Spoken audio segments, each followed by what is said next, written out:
it's James and Kellee. What are you up to? Thinking about changing the world. Me too. We should do a show together. What would it be about? Let me show you.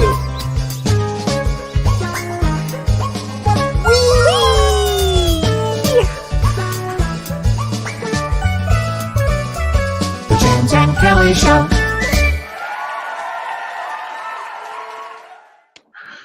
Hi. Hi, Kelly. Happy spring. Happy spring. Spring is in the air. I think it's across the whole country. Spring is in the air. Thank God. I love It's a spring. long winter, huh? It's been a long It was winter. a long winter. For me, it was a real long winter. Yeah, it's I'm like- I've never seen before. I'm like, snow again? It can't possibly be. I have a whole new wardrobe now, so it's just boots and coats. Well, and sweaters. what's really funny about the wardrobe is with COVID, not much. Like everybody, sweatpants.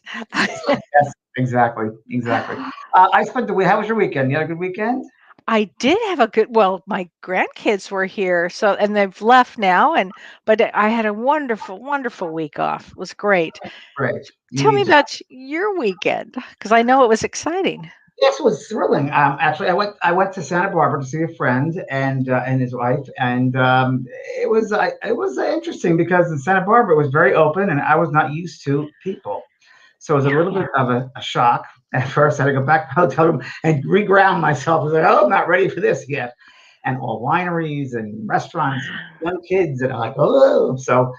It was fine after I got used to it, adapted to it, but I was happy to get home. I was going to say it's like acclimating to something. You pushed into it. It's like, wait a minute, you got to go slowly, hit baby steps, because it's really intense. Well, I think we're all going to go through that. We are. So I would suggest everybody do it slowly. Maybe go to a parking lot of a Target and hang out there for a little bit with people, or I don't know. But actually, that's not a bad idea. Well, I mean, it's a lot of people at once, so just slowly adapt yourself. Yeah. Wow. Yeah. So we have an interesting show today, don't we? Very interesting. Very interesting. Yes, I get asked this a lot. You and myself, and I mean, well, it's not the number one question, but it's up there. It's probably the top 5. Well, top 3. What happens when you die? The physical death. What happens? I don't know. James, I have a friend of mine asked a great question. And do you mind if I read this question? Mm-hmm. And then we have a lot to talk about. I have a lot of stuff to talk about with research and so forth. A lot of research. But my friend of mine wrote, and he said, how important is it for you to be fully conscious when you pass over? He said, let's say you have a terminal illness and your doctor has you on opioids due to intolerable pain. Is there a possibility of going down some dark spiritual rabbit hole due to heavy sedation? The answer to that is no, because the spirit is not affected physically of that at all. And normally what happens physically to the body, it starts slowing down. It starts slowing down depending on the type of position, the situation, the illness, or whatever it might be. It starts slowing down, could be weeks before, a month to weeks before, and each system starts slowing down in its turn. And there's a sense of losing energy, getting tired very easily, hard to move from the chair to the bed, not eating as much, losing your appetite, losing your sense of what's important, like the news events and the activities during the day that stepped aside. There's a natural sense of slowing down. And I've been reading this before about terminal illness, so forth. And a lot of people, I'd say probably the majority percentage of the world when they're passing over, are usually those who are on some kind of morphine or something to help them at the final stages, probably terminal illness. And I find that, it's as I talked to earlier, a friend of mine did a reading for this weekend, and his son came through, and the thing he said about death, which 40 years I've done this, he said something I've never heard before. He said it was slipping out of an envelope.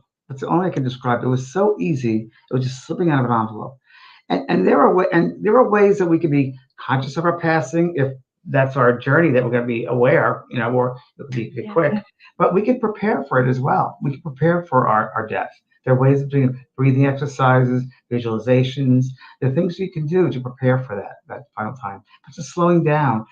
And the one thing about death, no one has to fear it because there's no pain in death. There's no pain whatsoever. There may be pain leading up to it, depending on the type of condition you have. A terminal illness might be painful, of course.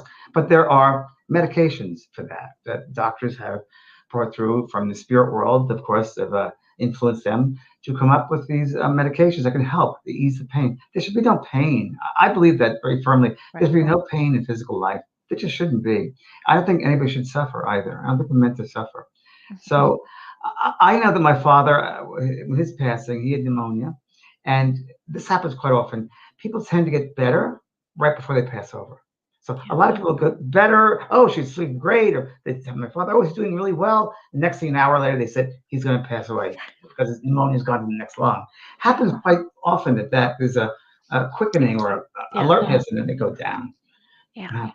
But no one needs to fear death whatsoever. It's we've done it thousands, thousands, thousands, hundreds of thousands of times before. We do it every night. We go to sleep. We leave our spirit leaves our body every night. We go to sleep, not conscious of it necessarily, but we do. And at the time of our passing, it's a natural. I guess it was a natural stage, if you will. I've had many readings where people who have died suddenly, they have already left their body, so they didn't feel any pain of a car crash or a plane accident. And people always ask me about that. They don't feel it. They've already left. Kelly, that's such a great one because it's so true. From the spirit world, there are no accidents because the spirit Right. world, they prepare for your coming over there. There are no accidents. They know when your time is up. And the human level might appear as an accident per se, but not in the spirit. They prepare for every single person's passing over. And we Right. have to prepare our minds for that eventual time to go home. And I would say, make sure you cleaned everything up in your life, that you have no loose ends, no unfinished business. Right. And at least that's where I want to be. I know that. And I think that's a good thing to do. It's something to look forward to. I look forward Oh, to it. yeah. And you're not going yet, James. I know. I say that every day. People like, I'm getting ready. No, no, no. No. But my mother, before my mother passed, I said to her a few days before, and anybody can do this. I said, Mom, who would you like to come and get you when you pass? I asked her because somebody is going to come and get you. I said, do you want your mother? She said, oh, no. I said, would you like your father? She loved her father. She said, no. I started naming other people and I said, well, who would you want to come and get you? And she said, I want your father, which was floored me because they'd been divorced for 40 something years. And I said, why would you want Lee to come and get you? And she said, because he didn't fear anything. He was this most fearless man I ever knew. And my mother feared death. I was going to say she did fear death. It's amazing. She really Feared death. she hung on for quite a long Oh, time. And the problem oh, is she was scared, Kelly. She was she was fearful. scared. That's what kept her here. I remember that. I remember when she passed, she came to me in an airplane. I remember that very well. I But think she flew up with my dad and went right to you. it's very interesting. People ask who's going to come get you, and really what it is it's a sense of I guess from what I've been told, the bonds of love, that energy we've created on the earth and other lifetimes and people you've met along the way, whether you remember them or not. Those who you've touched, lives you've touched, will greet you. My friend Olivia was very close. I think you Yeah. met Olivia Mel. Hmm. And we had this agreement that whoever goes first comes back right away and tells the other what it's really like. And of course, well, she went first, and I'm driving down the street, and she comes to my car, the windshield, and I said, Olivia, you better not be dead. And she says, I'm alive. You're the dead one. Only go home and find out from an email from her daughter that she just passed. Wow. And she said to me, she showed me, if you will, that when she left, she was, now this is someone who's been in metaphysics for years, Yeah. development circles, healing for years. And she said, it was quite astonishing. She said, it was quite astonishing. I didn't expect this. She said, it was so easy. She said, it was if I went to a movie theater and I walked into the theater and there were all these chairs and seats filled with people and they were looking up at the screen. And I just walked into the screen and those people were kind of just sleeping, but I was alive and all the flowers were growing so tall. And I was met by all of these people.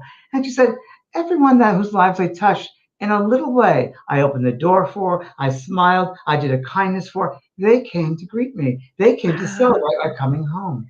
And she said, James, that's what it's like. Wow. How lovely. So no one How needs to fear. peaceful. Very peaceful. There's a wonderful medium that people should, if they want to know more about life after death. Leslie Flint was one of the top physical mediums of the 20th century. And I was fortunate to sit with Leslie 3 times in a seance room. Very different than mental mediumship. In physical mediumship, they use an energy called ectoplasm, and it comes out of the ears, the nose, mouth, and the spirit people form a voice box, an artificial voice box. And the spirit will send, if you will, send thoughts into that voice box, and it comes out vibrating, sounding like their voice that it did on the earth in the seance room. So there is and I've had great time with Leslie, it's a whole other show, but there is, thank God, there was a couple of researchers that did taped every single one of these seances. And thank God they did it from the 40s to the 60s.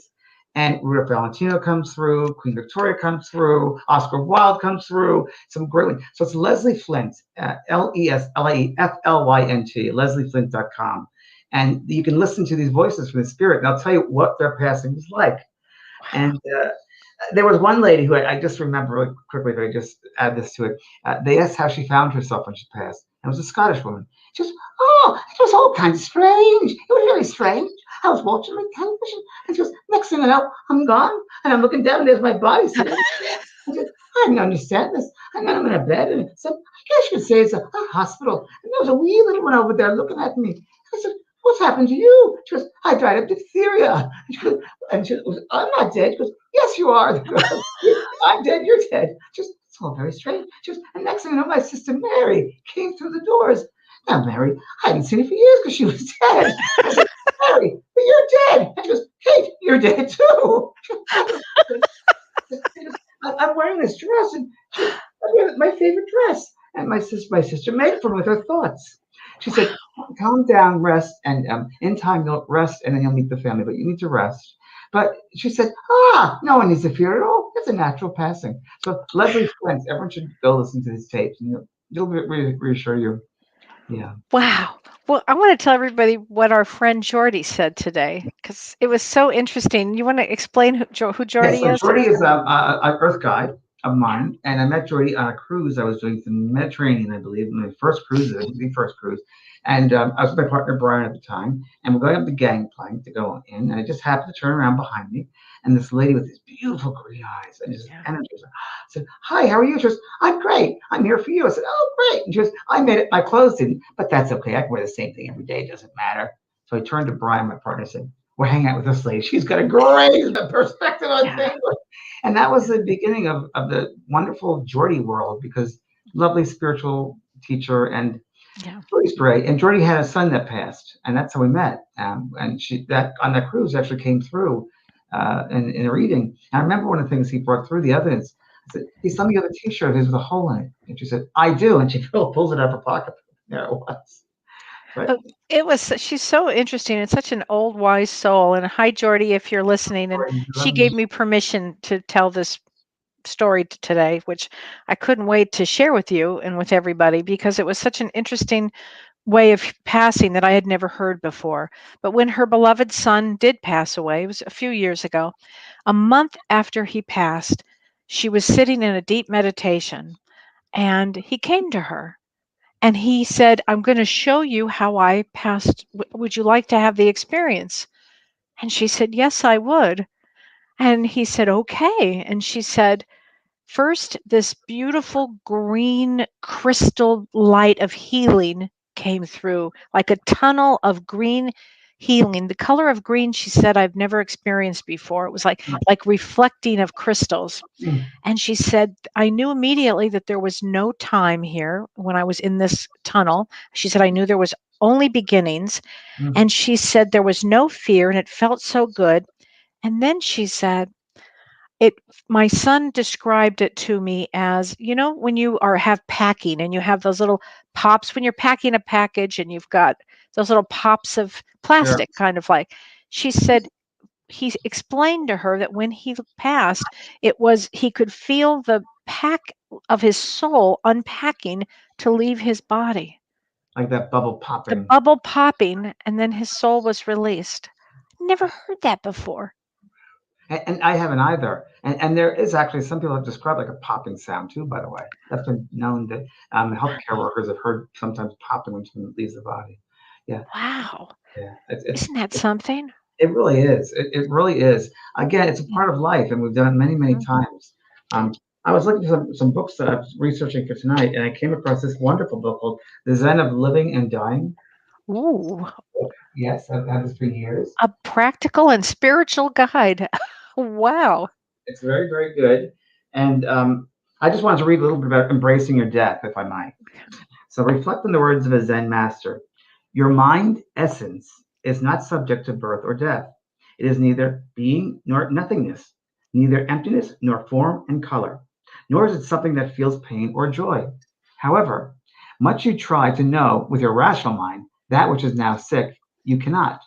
Yet, if you think of nothing, wish for nothing, want, understand nothing, cling to nothing, and only ask yourself, what is the true substance of the mind of this one who is now suffering?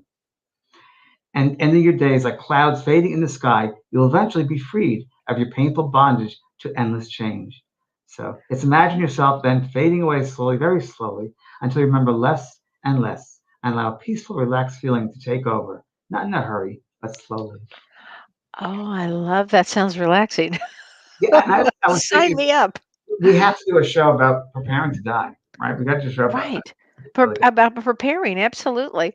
I, Um, I it, remember a story, if I may share, Cal. It's Debbie Ford when she passed over. oh, you got to share this one. Such a This is great a story. beauty. This I put this in a unbelievable. photo. Yeah, it's pretty amazing. About a year and a half before she passed, we did an event in New York together. And she asked me, said, James, can I talk to you? I said, yes. I went to her room. And she said, would you help me pass over when it's my time? Would you help me, please, if I have problems? I said, of course, Deb, of course. Wherever I am, I will help you. Long story short, she was in San Diego and I was in, I don't know where, somewhere else in California. And she was ready to pass. And her sister said she probably has 48 hours. Debbie was very stubborn. She made it 72 hours, right? But around 4:15 in the afternoon, 3 days later, I was in my office and I felt her strong. I felt her suffering, and I tuned into her in a meditative state. And I said, Deb, stop, stop. She goes, I'm afraid, Jane. I'm afraid. I said, you've done to be afraid of. She goes, I don't understand this. It's like having a new car, but wait, having keys to a new car, but I don't know how to drive. Oh, And I said, Deb, just relax, just relax. And I picked up her father was there and a friend who had died of AIDS in Miami was there. And her sister later said, yes, that's someone she knew. And it was really interesting, Debbie. And I remember the spirit just getting this. I said, make yourself a feather. Just be your feather, just light, just relax and inhale, breathe, inhalation, slowly, and exhalation. And like a feather, lifting up, then go down, lifting up, go down. And she says, will that help us? Yes. And go towards like if there's a light, go towards it. It's like the Wizard of Oz. Go to Oz and enjoy yourself. It's gonna be great. I'm scared. You have nothing to be scared. They're all there, and it's natural. It's light. So she said, "Okay, James, I love you." I said, "I love you too." Probably an hour later, I go into the house and I'm sitting with watching television. I think news at 6 o'clock, and I felt freezing cold, cold feeling, freezing cold, glacier type cold. And I said, "Oh, Debbie's just passed." And my partner Brian came in the room and he said, told double Virgo something. He said, do you have a door open? I said, no, Debbie Ford just passed. He goes, no, you have a door open. So of course, I light on. And he goes into the living room, checks, and goes, oh, he doesn't have a door. Oh, Debbie, we love you, Debbie. The phone rings, and it was Debbie's sister, and she said, Deb just passed. wow. So Wow. sometimes people need encouragement to pass over. Yes. They're afraid, like your mom, or like Mhm. my dad. My dad was really, it was interesting on his deathbed. It was so funny. All the siblings were there, and we all said our goodbyes, and he wouldn't leave. And I saw his spirit right here hanging out above his head. I was very aware of it. He didn't believe in what I did, by the way. He never believed, he didn't know about my life, my work. He knew about it. He watched me on television and so forth, but he didn't believe in it. So there you Mm. go. So I said, Dad, why are you hanging out? I'm speaking to him telepathically. And he said, I just don't want your kids fighting over the house. And his house was everything to him. Oh, And as soon as we agreed not to fight over the house, he left. He left. And he came back within, I would say, gosh, 5 minutes. He said, you got it right. You're right. I'm alive. I'm alive. You're right. I met your mother. I'm 27 years old. I had a brown suit. I met a sister I didn't know I had, which he did have, And for 3 days, I was doing automatic writing with them. But wow. amazing Wow. stuff. And Amazing. isn't it amazing that, and I hear this from so many people that have had this experience. They're in the room with their loved one, and their loved one, is not passing away. Then what loved one is with them, and then they get up to go to the bathroom. Loved one leaves. Let's talk about that for a minute because so many people get so upset. I wasn't there, and I'm like, you weren't supposed to be there. She didn't want you there. She wanted to leave. You were holding her down, holding her back. So, well, number one, the Cemetery Club. Everybody should watch that. Incredible, the Cemetery Club. Libby Dukakis talks about this. I've never seen that. Oh, Kelly, you'll love it. You'll Okay. Libby I'm going Dukakis. to write it down. We'll watch it tonight, Great. John. Cemetery Club. Cemetery Club. Okay. So think of it this way. I think that we come into this life alone, and we prefer to leave alone. And that's really what I believe. That's the way it is. I think we come in alone, and our spirit wants to leave alone. That's the way it is. So yeah, it's. I'm trying to remember this old. I think it was Apache, a saying which I put in one of my books, and it said something like, when we're born, we are crying and everybody else is happy, and when we pass over, we're happy and everyone else is crying. Yeah, so That's true. true. But we do pass by ourselves. We don't.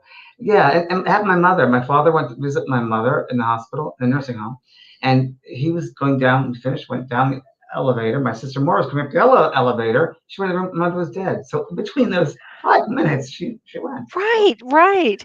Somebody Yeah. wrote here, she said, I don't want to get stuck here. Now let's talk about getting stuck. Okay.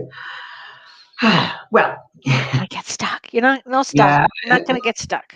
I worked with Gordon Smith, who's a medium from Scotland, Mhm. wonderful medium, and Yeah. he had a great response to it. The audience member who said, "What earthbound spirits?" And he goes, "Oh, please." He goes, "We're earthbound. We're stuck here. We're earthbound. Think they're going to stay here? They're not going to." And part of me believes that. I mean, listen, evolve. My belief systems have changed and evolved, and I came with Ghost Whisperer, and Right. that was people that are stuck. We're not stuck. We're hanging down to this level to finish some stuff up. Now, does that happen? I think it does. I think to some degree it does. For instance, there might be a mother who dies in childbirth, and her mindset, she might think, I could be better for my daughter if I'm close to her on the earth. Right, right. Not true. Better in the Yeah. spirit world, she'd be able to do more and inspire her more. And a man who gets hit by a train and he passes out by, oh my God, I got to tell my wife what the insurance policy is. So he won't leave necessarily until Interesting. just like the movie Ghost. So I Yes. think that sometimes that is clear. I think that it's a great book called The Testimony of Light by Helen Greaves. Because the exact thing, The Testimony of Light, about a lady who doesn't realize she's passed over and she lives in this cottage. Ooh, that's a It's good testimony of light. I have to testimony of look that one up. and it's interesting because the spirit people come to get everybody. They do. They come to greet you. But Right. if the person has a mindset which is holding them back in a certain limitation, they won't see the spirit world. They're not there because they're in that mindset of I got to stay here and close to the earth. So that does happen. Are they earthbound? Not necessarily. I mean, why the hell would they want to stay down here when there's all this loving, incredible home energy, people who love you there? So Exactly. that's very much the human mind says that. And of course, Right. movies and TV shows have created that, the fear about death. But no, you don't get earth. And most people do not. We don't get Yeah. stuck per se. And that's like the rescue circles years ago. I mean, I think they still exist. That mediums or would get together. Some people that do circles, healing circles to help those earthbound spirits, the rescue circles. Oh, I just don't get it. For me, it doesn't make sense. yeah, it doesn't make any sense to me either. What do you think of doctor-assisted suicide? Or I don't even, is it called that? Doctor-assisted, Oh, you saw the working days. In yeah. California, we're allowed to leave when we want now. Um, well, I see. You don't now. You really don't need a doctor. Well, I guess you could, but you can do it yourself, I guess. Oh, I'm all for it. I'm all for it. Until, like I said earlier, there's no pain. Should be no pain, no suffering. And I think that suicide itself has a bad rap. I really do. But I think it's great if someone's in their 80s or 70s and 80s and suffering with terminal illness and pain. I think it's the best thing to do. I really do. My friend Olivia did it. She yeah. went and fentanyl. She took fentanyl. And the worst part about it was her daughter, who came from Australia. She, oh, James, I feel so bad. I said, why do you feel bad? She goes, well, my mother's favorite drink was this malt liquor. I said, yes. And she goes, well, last time I was here, I drank the last bit and I put the bottle back. And I know that the last thing she did was go get the malt liquor, and there wasn't any amount left because the bottle was on the counter. I said, oh, Oh my God. you're bad. Oh, that's, But oh I'm my all for gosh. it. I'm all for it. I really am. When the Yeah. soul is done here, I think it's done. And I think you can't cut school early. You can't do that. This is really it's a gift, life. But I think no suffering. And those who complete suicide earlier in the nation tend to come back earlier. And those who die young, by the way, those who tend to die young in age tend to come back earlier. Just like our friend we were speaking to last week before, Jane, who talked about World War II and her memory, strong memory she had of that. That was fascinating. That's fascinating. She's a Yes. wonderful lady, and she told Kelly and myself that she knows about reincarnation, because reincarnation, and she knows she had a memory of, I guess, being on a train, all right, Mhm. and being on a train and being During World separated War II. in World War II, Nazi Germany, went on the train to camps, and what happened was she was, I guess, going out with a group of people, and she said to these people, she's a little girl, there's more of us than them. Come on, we can get them. And she starts running, and they shoot her, and that's how she died. And she came back like 3 or 4 years later, like 43 or something. Yeah, pretty amazing And story. I think you mentioned that there were a group of people that had come back Yes, that had yes, died. I guess there's some interesting, I don't know if there's information about it. It was fascinating to me. yes. It tends to people that who have gone over there that have tended to come back already. Yeah. Late They 40s. came back soon. And then a lot of these people had a great anxiety about living. This is very true. And same, by the way, 9/11. A lot of people have come back Oh, already from 9/11. you think so? That's amazing. Oh yeah, my sister's daughter has students, and they talk about 9/11. Students, young kids, and they talk about being aware of 9/11. Several of them, and they live in Long Wow. Island, which is interesting. So Yeah. yeah, I think they'll come back, of course. Yeah, amazing. Wow. That's amazing. Barbara has Gosh. a question about her son that has passed. Okay. Uh, let's see. Um, I let's. have Renee. You want to get Barbara on the phone? That's fine. Oh, Hi. Yes, we can most certainly take a call. I have, let me see, Aiko. Aiko, you're Call, live on the call. show. Yes. That iPhone? I have a question. Yes. Okay, Can you hear me? we can. Okay. Yes, I died, and I was told that I had to come back. That I couldn't come back to home until I had completed what I was sent here to do. But they didn't tell me what that was. Wow. So what you need to do, of course, oh, Renee, you can turn that off now. Thank you, sweetheart. I'll answer your question. We'll answer your question. What happens? What men's do now? What's the mission? The rest of the mission, I would say, is to meditate, still the mind, and go within to your soul and find out what is needed to be done. And that's really, it's a reflection. It's a time for you to go deep within, maybe learn to be still. That's part of the mission. And well, I was going to say, and part of that mission too could be, patience. And all of a sudden, things start to move in a direction that you would have never anticipated had you not been in a real patient place. So you may not know what the soul is here yet, but I assure you, you will find out. Thank you, Renee. So we're going to go. We'll turn call off. I had a near-death experience. Kelly, you know this about. Tell us about that. Yeah, I wrote about it in one of my books. I think Adventures of the Soul. I think back about 15 years ago, maybe it was. I don't remember.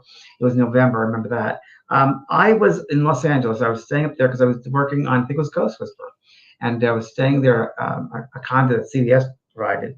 And I remember I went out the night before and had a meal with a friend of mine and had a couple glasses of wine. And I woke up at 4 a.m. and I was retching. Oh, the wine didn't settle with me, and I just threw up. And I found that every half hour I would again need to do that.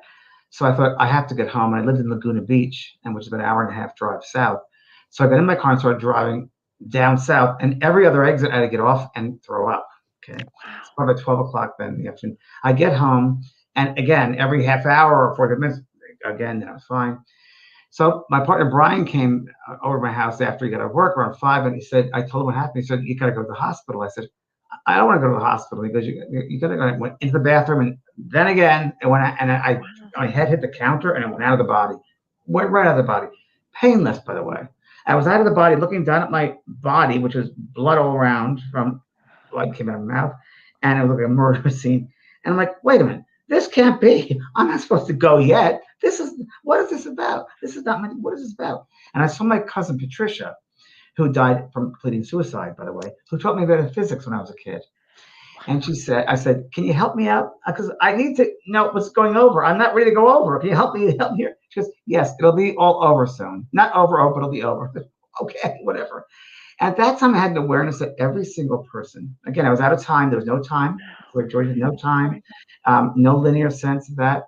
And I became one with everything. I know that. I had a sense that every single person has above their head this cord, if you will, that's attached to like a tapestry that were all attached to tapestry, and I knew that every thought we had, every action, there would be color from that cord going into that tapestry. We feed our experience into that tapestry, and it painted the tapestry accordingly. So I knew we had to be responsible for what went into that tapestry.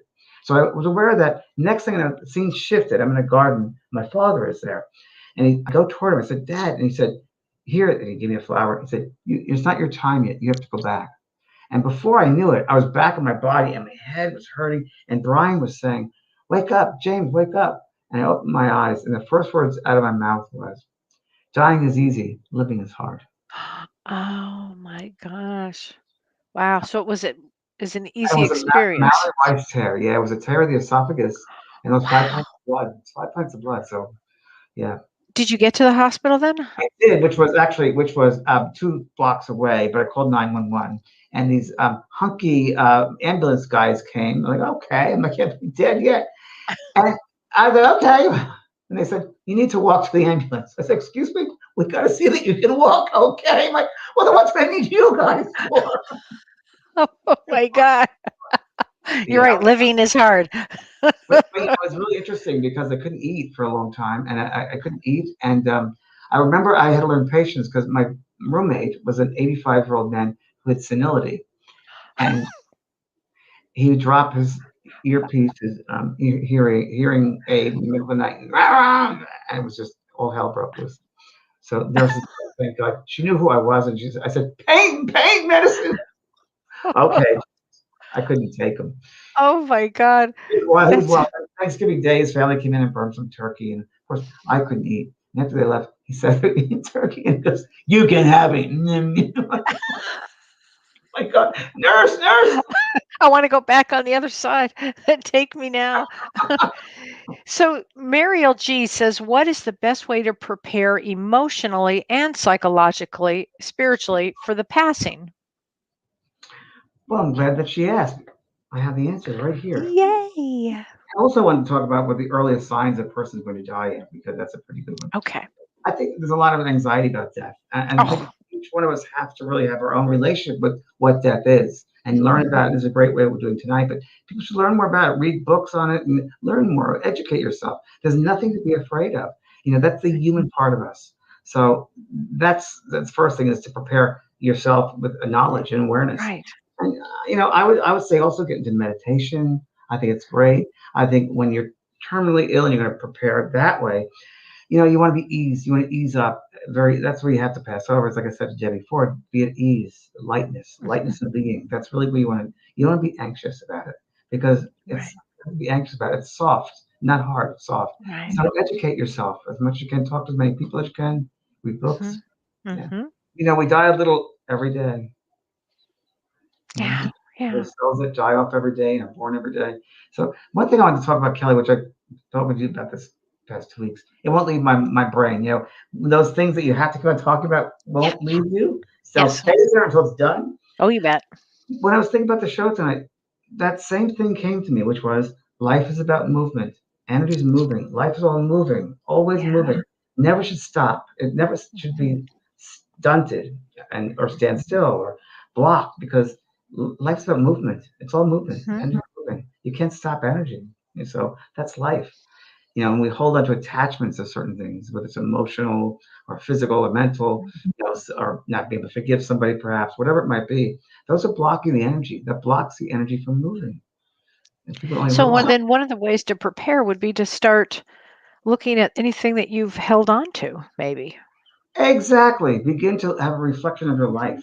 Which you don't have to prepare to die to have that. You can start that at any time. Exactly. And I would say also, based upon the work that you and I do, I would say really make amends with everyone that you still have some openings with. Really, you have to do that. You don't want to bring that over to the other side. You do not want to bring it over to the mental world. This is a physical world, but the spirit realms are mental, so it's all thought. So you don't want those thoughts there. You don't, because you'll be outside of time. You don't want that. So make sure you make amends and take the high road. Really take the high road, because that's a spiritual thing to do. It really is. You never know why someone does something, why they behave a certain way. You know what their background is. You know what. You don't know where their trauma came from. Exactly. So you gotta take the high road. Yeah. Yeah. But I look forward to it. I really do. I look forward to stepping out of this body. I've never once in 40 years had a spirit come back and say, I really miss that body. I really miss that diseased, ill body. I really miss the pain and stuff. Not Right. once. Yeah. Not once. Yeah. So, It's and I so worked in true. a hospital for many years, and I was with an AIDS ward, the first AIDS ward in Los Angeles. I started Wow. at 6th floor Midway Hospital. You know that Midway I Hospital. sure do. Yeah. I remember, and I also worked at APLA as part of Los Angeles. I was a volunteer there.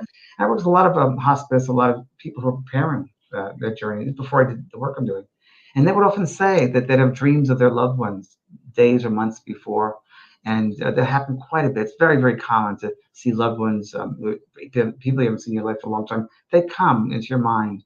So all these types of things. My father said to me, interesting, he said, James, I was on a train ride with your mother, but you can't go. You're not allowed on the train, but it's my train. I said, okay, Dad. And of course, he died a month later. But those sorts of things. Interesting. I've heard the modality of a train a lot from the other side. It almost makes me think that when you finally release the soul, that you hop on a train somewhere. I love that. I love Yeah. it. There's a wonderful book also, which I have, which reminds me of the train because it's called The Guide for the Nearly Departed. Okay. Yeah, I'm I have sorry, to I get don't have this the one. name of the author, but it's Guide for the Nearly Departed. Yeah, the recently departed. Guide for the recently departed. And it's a man standing at a railway station. Railroad station. And he's taking his train, waiting for the train. He's there with his suitcase. Yeah, Guide for the Nearly Departed. Oh Great my book. God. Really good book. Talks about exactly what we're Wow. talking My about. stepmother was when she was married to my father passed away, and he was a professional trumpet player. And the night he died, my stepmother was in the living room and very sad. And she looked up, and there she saw my father walk out the front door holding his trumpet case. Walked right out, and he turned to her and he smiled, and he went like this with his heart, and then he walked off. Perfect. Is that something? Yeah, It happens quite a lot. That's it right. does. It really does. I remember I think it was your aunt who came. Your mother she was dying, really. She was terrible. And I think it was, I said, It your was name, her cousin. cousin. Yeah, Yeah. who was there for waiting for her too. Yeah, that was amazing. Yeah. Yeah. A couple of things here I just want to talk about. Well, another great book, After We Die, What Then, by George Meek. It's the Bible. They said it. One of the first books I ever read since doing my work, and it really goes into detail about what it's like to go in different stages upon leaving the body, after communication through mediumistic persons, um, spirit world, it looks like. It talks about spirit doctors, guides, so forth. Good book. After We Die, What Then? So it's a good Wow. class. Yeah. I mean, So, all of these are great to read. I mean, it just gets you prepared. It gets you thinking. It takes away fear. yeah, and I tend to build my truth based upon all the experience I've had. There are common Yeah. experiences. That's how I build my truth. So I have to have these common experiences. And the ones I do with the spirit world has told me about passing over and life after death has really been the same. So consistent with all the books I've read on the topic. Consistent. Yeah. Yeah, me too, James. Do we get signs about someone who is about to die? Now, that's a great question. That's from Kilo Marcados Henderson. Do we get signs about someone who is about to die? I had an aunt die, and right before I saw a dead bird. Oh boy, our dog brought a dead bird into the house today. Oh Mother always said boy. birds means someone's passing over. Yeah. Anything knocks on the roof as well. I'm sorry, Ted. I'm just going to a couple of things here. How can you prepare for death? Sorry, I mentioned this earlier. Firstly, there is your frame of mind. In thinking about death, it helps to compare it to birth. The time of dying is like birth. It can happen over a day or two, but it's actually the time leading up to it that is the most critical part of the equation. With birth, what happens is the nine months leading to the day the baby is born. From doctor's appointments to birth classes can make a huge difference. And the same, absolutely similar when someone is facing the end of life. It's better understanding the dying process can help us stop treating death as a medical problem to be fixed. Instead, as inevitably that should be as comfortable and peaceful as possible. Someone who's about to die. Like she saw a dead, her aunt, Many right times. before her aunt died, she saw a dead Dreams, bird. people have premonitions, Yeah. precognitive dreams. They'll have it that someone's going to pass over. Sure enough, or they have a feeling about that, or they do have a dream about Yeah. that. Yes, very much so. Yes, very much so. Yeah, I think if you're allowed to, I think there are certain things that are hidden that you're not allowed to. So, like for instance, if it's a because there's something you can know they're going to pass over, but something you're not supposed to because whatever that means, Right. karmically or something you don't want to get involved there. But I always have people will say to me during readings, when will so and so pass, or when, if they have an illness or something, when will, and I'll say that's between God and the soul. I really don't. I'm exactly, not gonna. I have exactly. no idea. We can't play God. No, we can't play God. That's an unfair question. Right. God, how do we know?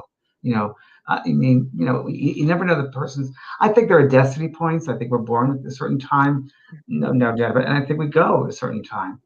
Now, I also think that there might be some influence. I don't know what you think about this, Kelly. There might be some influences to your passing away. For instance, if you have a healthy body, but you destroy it with alcohol or drugs or a lifestyle, that could make it dying earlier. I would Yes. say. Or the way, if you put yourself in danger by going to a violent place, that could get you killed. Yes. So there's free will involved there. I mean, there's a destiny point for the time you're going to go, but there's also free will. If you choose to, drink before you get in that car and you killed it, driving drunk, well, you made that choice. Right. That's so true. Mariel Mullihill says, a few days before my husband died, I had dreams all my teeth were falling out. Was that a sign? Well, Mary, I mean, how I can answer that one. We've talked about teeth We were before. just talking about teeth. I mean, teeth represent anger, frustration. Were you upset with your husband? Deeply worried, deeply angry? Anger, right? Some deep emotion there with your husband. Sorry that happened. And that was before he passed. Hmm. So it might have been also trying to deal with your anger before he passed. Really, You bet. You bet. I wanted to read this. What are the earliest signs a person is going to die? The point of no Sure. return, when a person begins deteriorating towards their final breath, can start weeks or months before someone dies. Professor Bogley says refractory symptoms, stubborn and irreversible despite medical treatment, offer the earliest signs that the dying process is beginning. Breathlessness, severe appetite and weight loss, fluid retention, fatigue, drowsiness, delirium, jaundice, and nausea, and an overall drop in physical function. Simple actions such as going from bed to a chair can become exhausting. A dying person often starts to withdraw from the news, I mentioned earlier, some activities and other people, to talk less or have trouble with conversation, and to sleep more. This all ties in with a drop in energy levels caused by deterioration in the body's brain function and metabolic process. Mm. There's all these And systems that what is the soul doing at that point, James?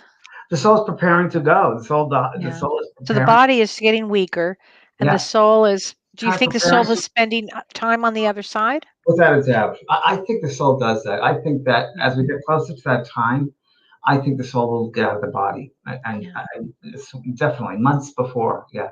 Just like, by the way, in birth, that the soul who comes to that baby, Right. they go out of the soul leaves that body. It doesn't stay there 9 months. Usually goes out. Usually it visits probably in 6 months. It'll go in and check it out and hang out there, then goes out.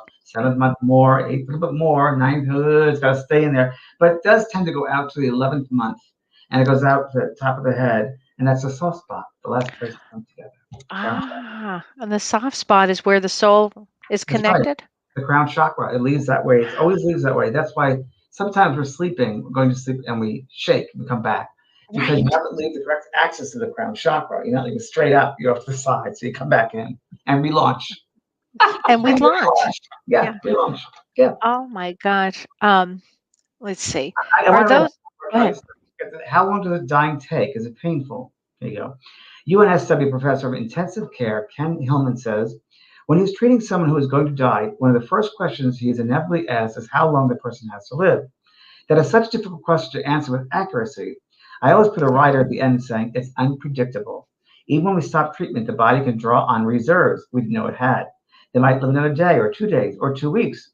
All we know is, in long-term speaking, they certainly are going to die very soon. But he stresses that most expected deaths are not painful. You gradually become confused, you lose your level of consciousness, very, very true, and you fade away. It's funny, before my dad passed, he did say, I'm going to fade away. He actually said that, and he had no belief in anything. He said, I'm going to fade away. So really how does a family, let's say you're with a loved one who's getting ready to pass, what's a good thing to talk to the person who's about to pass? well. I tend to tell people that you really should be by their bedside if you would. Not all the time, but when you're there, make sure it counts and make sure it's enjoyable. So sometimes you might talk Yes. about their life, their lifetime, things they did earlier in their lives, the happy times, happy memories, bring them happy, joyful memories, and start speaking about the people that have passed over in those memories. You know, certain family members have passed earlier. Yes. Tell them about them, and so you can always ask for them, invite them here. So I like that. I like that too. And there's also stories, story time. So, you read a child a story before he goes to Yeah. sleep. But I tend to do that too with people that are preparing past. And a story can be anything that helps them feel better about themselves. A journey is good. So with a Yeah. journey, you're in a hot air balloon that goes over the waters, something along that line. Just taking them away and put that into their mind. Mm. And I always say to Yeah. somebody, very interesting, and people ask me, going back to that earthbound thing, if someone's like that, so how could they not be earthbound? What should I ask? Tell them to ask for their grandmother, because grandmother's already passed, obviously. So ask for that person. That spirit will come in and take them. So it's so funny. Yeah. Yeah. What happens with people who, let's say, they have strong religious beliefs and they're passing? Great question. Great Mhm. question. You know the answer is great question. So my belief is the Bible says, "In my Father's house are many mansions," if you Right. will, and I believe that to be the many different realms, the different worlds, worlds within worlds within worlds, which are made up of belief systems, people. So if there's a certain belief system, a certain religion or dogma, let's say Buddhism or Muslim or Catholicism, that community, that realm is made up of like-minded souls, and you go to that level which you've created with your belief system. So those Catholics will go with the Catholics, Muslims go with the Muslims, Buddhists go with the Muslims. Or if you're more open-minded, you'll go to that place, if you will. So that's really what it is, like attracts like. Down here, we're mixed up with all these different types of things to learn. But when we pass out of the body, you go to where you belong, which you've created based upon your belief Right. system. And then once you're there, your belief system would probably alter, shift, and you would Somewhat, go to somewhat. other mansions. Somewhat. I mean, just like down here, we can progress and evolve, or we Yeah. can degress, or we can be slow to move on. I mean, it's all up to us. Yeah. I remember that I was working with an audience and doing a reading for this girl, and her aunt was coming through. And out of the corner of my eye, I see a spirit man coming close to me, and I knew it was this girl's father. And I said to him telepathically as I'm working, I said, "You can speak to her if you'd like." And his arms were folded, and he said, "I didn't believe in this in life. Why would I believe in it now?" 40. Yeah. You get all kinds. And what he did was he slowly watched, he observed the experience.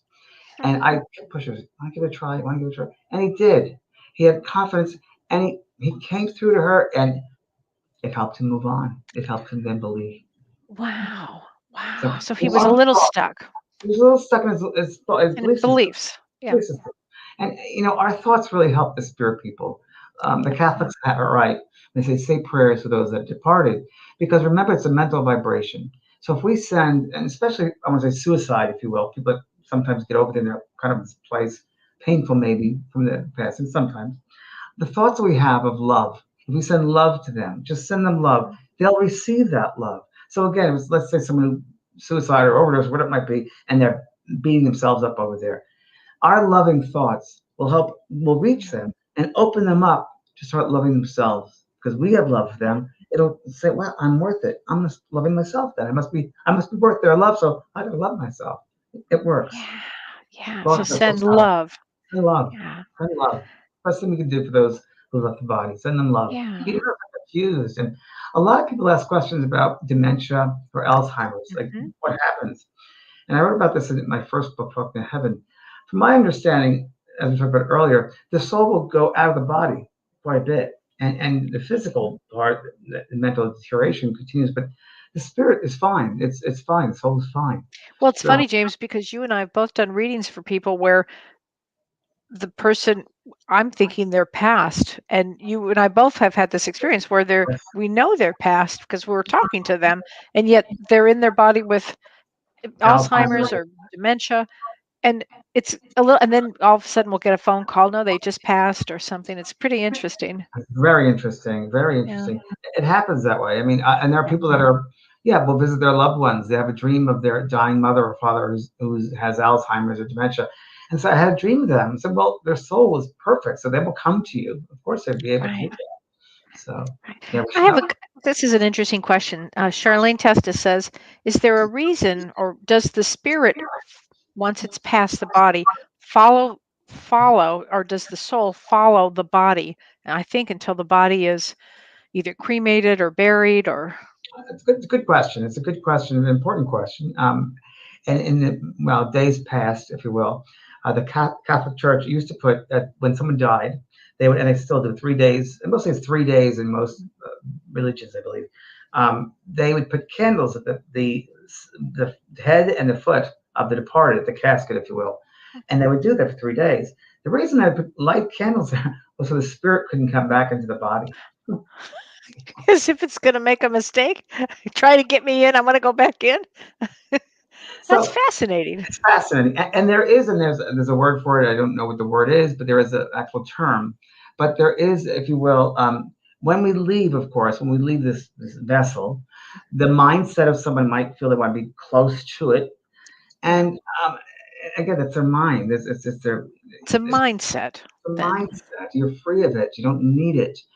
And I mean, burying is, to me personally, it's the worst thing possible. But they say that if you burn somebody and cremate them, that's the best way, because it actually will burn the coils, the ties, the actual physical ties there. That would be the interesting. opposite. So cremation is the best, because it'll burn it right off. It releases the soul quicker, or it releases. There's a name for it, Kelly, and it releases, and I believe that. Cremation is the way to go. I mean, gosh, when you think about all the land and the money that's involved with the funerals, it's crazy. I've had it's insane. Come through, and I can't tell you how many. Especially the angry Italian fathers or whatever they were. Think, why just spend all that money on that damn funeral? I'm like, what a waste of money. Right. Save it for yourself. Right. Just like the boy come to his mother and he said, "Mom, I'm not down there on the ground. Do you really think I'm in the ground in that box down there? I'm next to you." What are you doing? The mindset. It's just so funny, isn't it? Right. And I do know that souls that have passed, so love to go to their memorial. Yes. Supposedly every soul goes to their memorial service or funeral. And it seems that women will go and see who sent flowers, and then go and count the cars in procession, and how much is spent on the funeral, right? And I gotta say, I believe that to be true, because my father came to his funeral. I think I told this. We're looking at his body, the carcass, and we all said, "God, he looks pretty good with his teeth in." We put his teeth in. So about half an hour later, we're talking to the old principal from school days, which were, I couldn't believe this lady's still alive. This nun, 101 must be, I don't know. And my father came behind me and he said, "Thanks for putting my teeth in. I look pretty good." I heard him very clearly. So they all go to their memorials and funerals. I think that's also, from Spirit told me, it helps the newly departed to have that realization that they indeed did pass. Yes, that's a really interesting observation, isn't it? Yeah. It makes a lot of sense. It really does. It does. Do you think that some souls have trouble recognizing that they have passed? Yes, because as we were saying before, so when you pass out, there's no time. There's no linear time. So you might feel like you're just dreaming. You're daydreaming. And many times spirits come back, so I felt like I was in a dream. Like Olivia, same thing. So yes, that would be helpful to have that the finality there to show them. So yes, and so I've heard many times that guides would say to those who passed over, and they don't believe they're dead. They don't believe they're dead. I remember this boy that passed over in a car accident, and he passed over and he would not believe he was dead. And he says, "How can I be dead?" His grandfather came to get him. He loved his grandfather. And his grandfather said, "You're dead, Teddy. You're dead." He goes, "I can't be dead. I'm wearing the same clothes." And the grandfather said, "Because your memory has you dressed like that. But I passed over and you're with me." He goes, "But I feel so alive." He goes, "Of course, because you're not dead. There's no death. There's no death. There's no death. Gosh. Both not die." Wow, that's just amazing. What about music? For people be listening to music, do you think? Yes, to soothe them? Perfect. Anything that calms them down. Music is fantastic. fantastic. Music is great. Some people choose comedy to watch some old comedy on TV. Music is great. Poetry, reading to them is great. I also find that for, let's say, women who love makeup when they were in their days, putting makeup on would be great for them, combing their hair. They've come back and said to us many times, evidential details, thanks for putting makeup on me. They've talked about that. The last thing we did with my mom was we put on makeup for her. It's such an honor, isn't it? It's an honor for their lives. Yeah, it's an honor of their lives, and it really is. And how we treat them is very important. You have to think about it, that when they first pass out of that body, this new world, if you will, the things that we've done for them, they'll know it. They'll know it right away. So I think it's important that we keep positive, loving thoughts to everybody that's passed. And and no one ever dies alone, ever, ever, ever. No one ever dies alone. We all are met with someone that we knew, that we had a tie with, and we all will. And our animals too, by the way. Our animals come to get us. Our animals come and check on us. I've met many times the animal comes and gets the person passed over. The animal's there to do it. In my movie, Talking to Heaven, the Ted Danson movie, there's a scene we put in where the animal helps a man pass over. So animals do indeed come get us. Yes. Yeah. How wonderful to be able to see our animals again. It's great. It's like looking at a lens. It's so open. The expansiveness is it's there. Yeah. Looking it's gone. It's this expansiveness, and you realize you're part of the wholeness of being, and you realize there's so much more. There's so much more. Well, and let's talk about Friday night. We have quite a Friday night planned. Yes, we do. It's going to be an evening of spirit messages for those who would like to have messages. Not everybody gets the message, but you will get. Well, the messages apply to really everybody in the room. We found that out. 40 years, I found that out. We've had some great ones. The last one's incredible. Okay, tell everybody about your reading. Last time we did this, I brought through a father to this girl, and he said something about she had a card collection, then some other details. And then Kellee says, I said, well, should I tell them how this happens? So before James and I do anything on a Friday night or whatever night, I, like you, James, I open up and during the day, I pay attention to signs. I pay attention to things that might be unusual or messages, because the spirit world starts coming to me early that morning, and we don't go on until the evening, but they'll use that. They'll use those. They'll use that. So as I was putting my makeup on to get ready for our Friday night, the last one, my father came to me, and my father, who didn't believe like your dad, wasn't like this kind of a helper guy. And he comes to me, and I'm thinking, this is the oddest thing. And he whispers in my ear, Sandy Colfax. And I'm like, what? Who? What did you say, Dad? And he whispers it again. I said, this is the damnedest thing ever. And I said, oh, this is for today. Thank you, Dad, very much. And my dad toddled off, and we went on, and you get a soul, and I think he was I want to say he was a fireman, James. I don't know. You had all kinds of details about him. It was a card collection. That's all I know. Baseball card collection. And then I went, oh, here we go. And then the man screams in my ear, Sandy Colfax, save that card, Sandy Colfax. And it turned out that Sandy Colfax, the baseball card, had fallen out in their living room floor that afternoon. And they from papers she was going through, nothing to do with the card collection. Separate from that, in the middle of these white pages, the card falls. I mean, come on. Yeah. We have so much fun. Everybody just gasped at that one. That was so much fun. That's a good one, really. But they're all good. They're all great, and everybody gets a great message. For everybody, it's wonderful. It's a wonderful way to look at life and death, and continue on. It's a wonderful way to start going on your journey. I think an evening of spirit helps a lot of people to start their journey. Yeah, it's wonderful. And there'll be a meditation, I think, at first. Yes, the meditation, and you can go there on the Facebook page or YouTube, just like the Zoom call, like this, right? Yeah. So you can find that at vanprog.com. That's where you can find it and get tickets there. Yeah. So, well, everybody. Well, thank you, James. See you next week. Bye, everybody. Thanks, Renee. Bye. You've been listening to Both Sides Now and Beyond, featuring spiritual medium and master teacher James Van Praagh and spiritual medium and psychotherapist Kellee White. The James and Kellee Show.